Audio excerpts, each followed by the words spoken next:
You've got a dozen half-finished pieces, a sketchbook full of ideas that never go anywhere, and that frustrating feeling of being creatively stuck.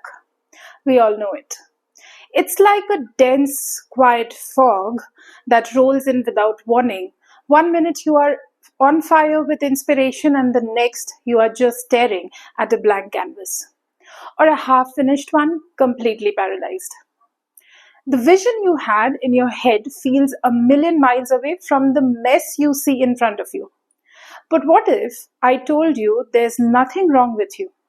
What if that the fog isn't a sign you are failing, but just a sign that you are missing a map? What if there was a simple step by step method to cut right through that fog, a compass to guide you from a vague idea to a powerful focus and a finished piece of art? But before we jump to it, hi, I'm Dipanita Mukherjee, an abstract artist and an art mentor. I have sold globally and now mentoring self-taught artists and art enthusiasts to create powerful pieces that are original and meaningful. In this video, I am going to share the clarity method, a 4-step process that will do more than just help you finish your next piece. It will change the way you make art forever. Stick with me because you are a lot closer to clarity than you think. We scroll online and see other artists who seem to have this bottomless well of inspiration. Their work is cohesive, their style is instantly recognizable, and their process looks so linear. And then there's you. A landscape from Tuesday, a cartoon from Wednesday, an abstract thing from Friday. That's already hidden in a closet. Your portfolio feels scattered and you feel like lost, isn't it?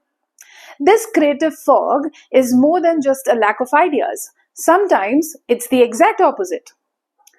It's the crushing weight of having too many ideas. It's like standing in front of a giant buffet, so overwhelmed by the delicious choices that you end up with an empty plate. Your mind is a noisy room with 100 different voices, all screaming for attention.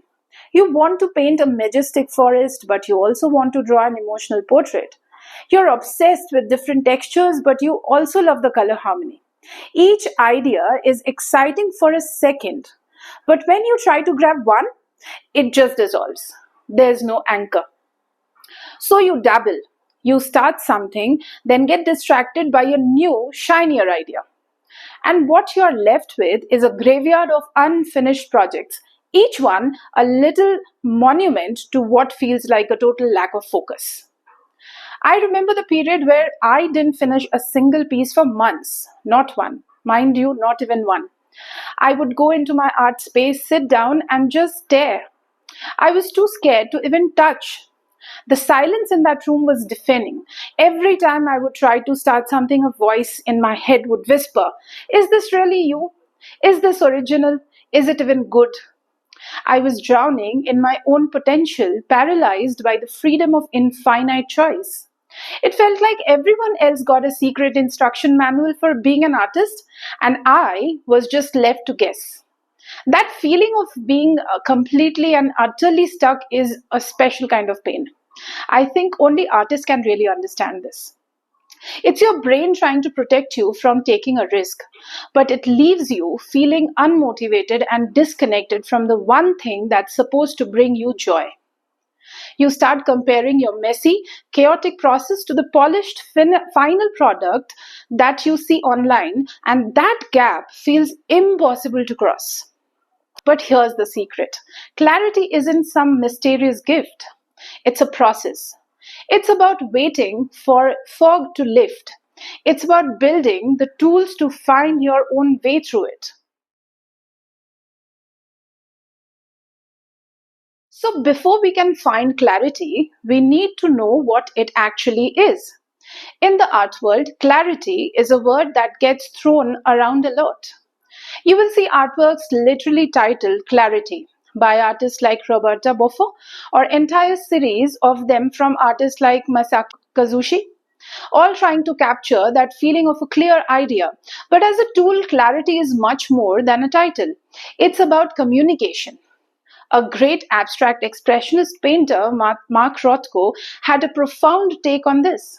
He said, the progression of a painter's work will be toward clarity, toward the elimination of all obstacles between the painter and the idea, and between the idea and the observer. Let that sink in.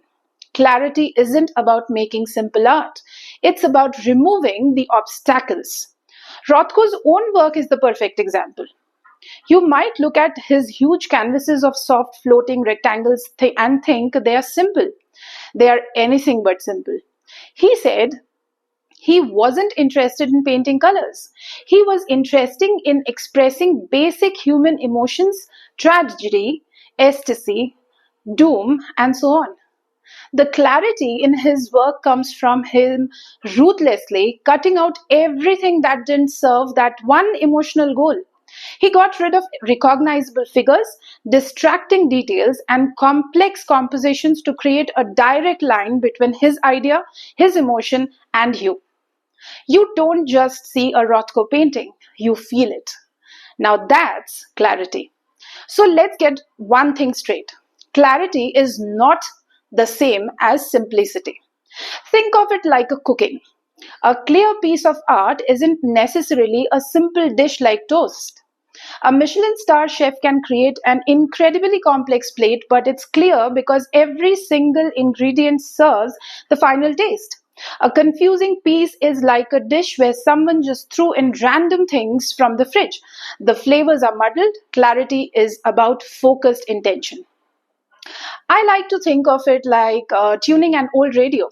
At first, you will get is static, a jumble noise and whispers from different stations all fighting for attention. That's creative fog. The process of finding clarity is just you slowly turning that dial. You're not inventing the music, it's already there. You are just filtering out the noise until one station comes through strong and clear. That's your core idea. The clarity method is how you turn that dial. All right, let's get practical. The clarity method is a four-step framework to take you from that overwhelming fog to a place of focused intention. It works for a single painting, an entire series, and it can even help you define your artistic style over time. The first step is the most freeing, and it's going to feel wrong. We are not going to look for a clear idea. We are going to make a huge mess. I call this the brain dump. You can't organize a messy room while everything is still stuffed in the closet. You have to pull it all out first. The same goes with your ideas. You have to get them out of your head and onto a paper where you can actually see what you're working with. So grab a sketchbook, some cheap paper or a canvas, or any notebook, whatever. For the next 15 minutes, just write, scribble, and sketch every single thought, idea, and image that's been bouncing around in your head. No filter, no judgment. No asking, is this a good idea? We are going for pure quantity. Play word association. If you're thinking loneliness, write it down. What comes next? An empty street? A single lit window? Cold coffee? The color blue? The sound of rain? Get it all down. Draw tiny, terrible thumbnail sketches scribbling down song lyrics. If you have any idea for a sci fi character, everything, just write it down. The point is to empty your brain so you can stop wasting energy trying to juggle everything. Think of it like having way too many tabs open on your computer. It's running slow, the fan is screaming, and it's about to crash. The brain dump is you closing every single tab. Each idea you put on paper is one less thing your mind has to hold on to. This creates space, and only in that space can we start to find our focus. Don't skip this. The mess is a prerequisite for clarity. Okay, now you have a magnificent mess in front of you. Pages of words, scribbles, and ideas. You might feel even more overwhelmed, but you're actually in a much better position. You are not fighting with ghosts in your head anymore. You're looking at a tangible data. Now we just need a filter. And that filter is what I call the core question. Most artists get stuck because they start with what? What should I paint? What should look cool? That's the wrong place to start. The clarity method forces you to start with why instead. And the core question is this: why do I like the color blue? Or why do I like music? Or why do I like to explore the world? Or why do I like mountains? This is the most important step in the whole process. You are not thinking about subject matter anymore. You are thinking about the intent. You are no longer deciding to paint a portrait of a woman. You are deciding to capture the feeling of quiet resilience. You are not deciding to draw a fantasy landscape. You are deciding to explore the idea of forgotten magic. See the shift? Now look at your brain dump. Don't look for the coolest drawing. Look for the recurring emotional threads. Is there a lot of imagery about nature and peace? Is there a sense of tension or conflict in your words? A feeling of nostalgia? Circle the words and images that feel emotionally charged and feels connected to you more than anything else. Let's say your brain dump was full of old trees, crumbling ruins, rainy days, and clocks. The what is all over the place, but the why, the feeling underneath, might be about the passage of time or the beauty of decay. The answer to your core question could be: I want to express a feeling of serene melancholy. This sentence is now your compass. The artist Krona medicine has a piece called Clarity and Confidence, which is explicitly about cultivating those feelings. The why is baked right into the title. Her artistic choices were all guided by that core purpose. Your why doesn't have to be some huge philosophical statement. It can be simple. I want to capture the feeling of the first warm day of spring. Or I want to express the chaotic energy of a crowded market. Write the sentence down on a fresh piece of paper and stick it where you can see it. This is the North Star for your project. Every decision you make from here on out gets measured against it. By the way, if you're finding this helpful, do me a quick favor and hit that like button. It genuinely tells the YouTube algorithm that this is valuable for artists like you, and it helps the video find more people who are feeling stuck.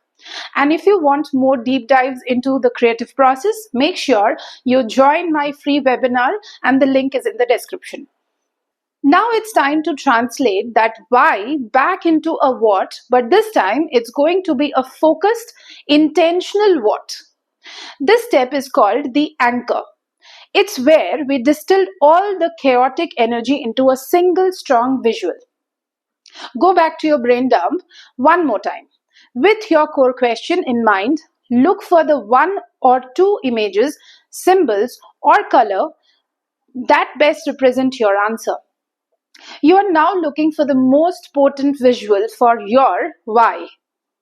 If your core question was, I want to express serene melancholy, which of your scribbles capture the best? Is it the sketches of a single tree against a huge empty sky?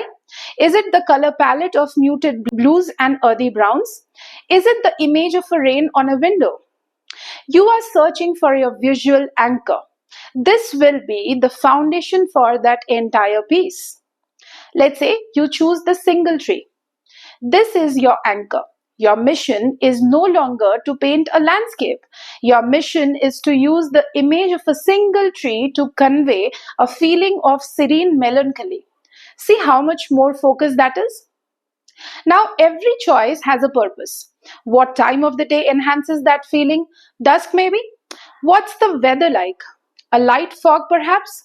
Should the branches be bare or full? Bare to emphasize that quiet solitude. This is where you can do a few more developed sketches, but only based on your anchor. Do a quick color study.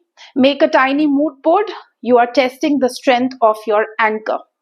Does it hold the emotional weight you need it to? The artist Roberta Buffo, in her Knowledge series, creates art that distills complex ideas into a clear visual form. That's exactly what you are doing here. You are taking the abstract feeling of serene melancholy and anchoring it to the concrete image of a single tree in the fog. This anchor stops you from drifting when you are halfway through the painting and you are tempted to add a field of bright, cheerful flowers. You can look at your anchor and ask, does this serve my goal of expressing serene melancholy? If the answer is no, you don't add it. The anchor holds you steady. The final step isn't really a final step, it's a loop. It's the actual process of making the art. But now with a sense of purpose. I call it an iterative loop because it's a constant cycle of doing and checking. Think of yourself as a pilot. Your core question is your flight destination. Your anchor is your flight path. This loop is you at the controls of the plane. You're constantly glancing at your instruments, your compass, and making tiny deliberate adjustments to stay perfectly on the course. This constant, gentle course correction is what keeps you from being blown away off track by a random gust of wind or a moment of self doubt. This might sound restrictive, but it's the opposite. It's freeing. When you have a clear intention, you are liberated from the paralysis of infinite choices. You no longer have to wonder if you should use blue or red. You can ask which color better serves the feeling of serene melancholy. The answer becomes obvious. This process turns you from a passive victim of random inspiration into an active, intentional creator. You're making deliberate choices. You are in control. Patience is everything here. Working at a thoughtful pace saves you hours of fixing mistakes later. Rushing through a section almost always leads to work that has to be redone. And this loop encourages a calm, meditative flow where each action is considered. Act, reflect, check the core question, and act again. That's how a piece of art grows from a tiny anchor into a fully realized, powerful final work where everything is for a reason. The real magic of the clarity method happens when you see it as more than just a tool for one project, but as a philosophy for your entire artistic life. When you apply these four steps, brain dump, core question, anchor, and iterative loop, to piece after piece, something amazing starts to happen. Patterns emerge. You might notice you keep coming back to the same kinds of core questions. Maybe you're always drawn to exploring themes of connection or freedom or stillness. These are your core themes as an artist. You might also notice you gravitate towards similar kinds of anchors, certain symbols, colors, or compositions that you use over and over to express those themes. This is how an artistic voice develops.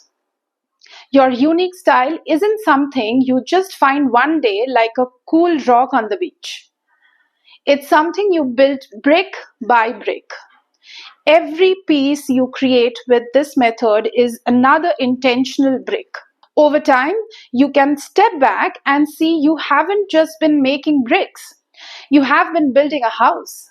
The specific shape of that house, its windows, and its roof. That's your style, emerging from the sum of your choices. This method helps you discover who you are as an artist, not by forcing a style, but by revealing the one that's already in you, just waiting to be clarified. Using this for a series is especially powerful. You can start with one big core question for the whole series and then develop different anchors for each individual piece. This lets you explore a central theme from multiple angles, creating a body of work that is both diverse and deeply cohesive. This is what galleries and collectors look for.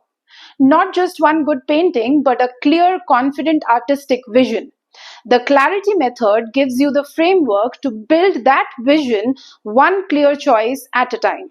So let's bring it all back home. That creative fog, that feeling of being lost and scattered, it isn't a personal failure. It's a navigation problem. And the clarity method is the map and compass you have been looking for. It's a simple, repeatable process. 1. brain dump. Get the chaos out of your head and onto the page. 2. Ask the core question. Find your why, that single emotion or idea. 3. Find your anchor. Distill your why into a strong, focused visual. And 4. Enter the iterative loop. Build your piece with intention, constantly checking back with your why to make sure every mark serves your purpose. This method pulls you out of a reactive state of just waiting for inspiration and puts you in a proactive state as an intentional creator, building meaning layer by layer. You're not lost. You don't lack ideas. You just need a process to filter the noise and amplify your signal. This is that process. It's a tool you can use for the rest of your creative life to build a body of work that is powerful, focused, and an authentic reflection of you. To help you put this into a practice, I have created a free webinar to show you a structured roadmap to be a successful artist. The link is right there in the description. And now, I want to hear from you. What's the single biggest thing that fogs up your creative process? Is it the fear of the blank page, having too many ideas, or something else? Share your experiences in the comments below. I read every single one, and we can all learn so much from each other's struggles and breakthroughs. Thank you for being here. Now go make something clear.